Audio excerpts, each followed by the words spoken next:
Why is being HIPAA security rule compliant important to you in your practice? The Office for Civil Rights, the Enforcement Division of Health and Human Services, is no longer settled back, waiting for you to report an event such as a lost or stolen laptop involving your medical practice to determine your security rule compliance. In the fall of 2011, Health and Human Services hired McLean, Virginia-based global accounting firm KPMG to build an audit model and test that model on 150 doctors, dentists, hospitals, and health plans to search out the non-compliant, the model they'll use year after year to measure security rule compliance.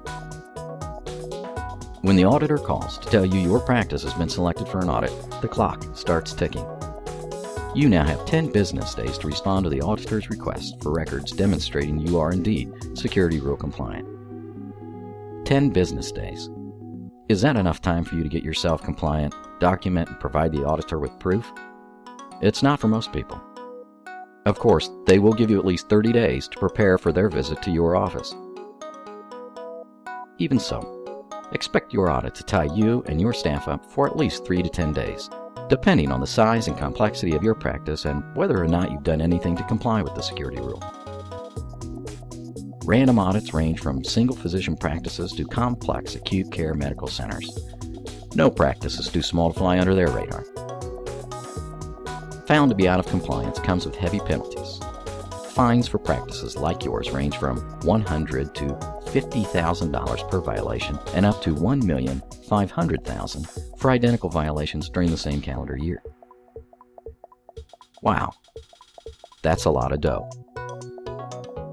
Not to mention the resolution agreement you're forced to accept with all the HIPAA remedies attached and maybe the embarrassment of your patients knowing your blunders.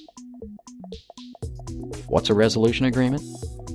A resolution agreement is a contract between you and Health and Human Services in which you agree to perform certain obligations such as staff training or risk assessment of your practice, and then prepare and submit supplemental reports to Health and Human Services, generally for a period of 3 years following your audit.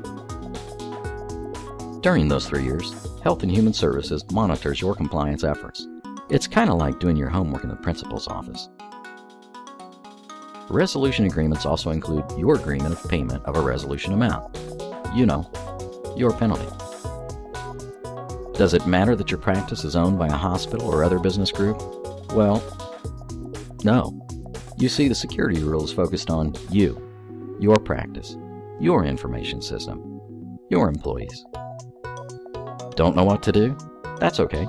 Call today and let us show you how simple and affordable security rule compliance can be. Whetstone, making HIPAA security compliance easy.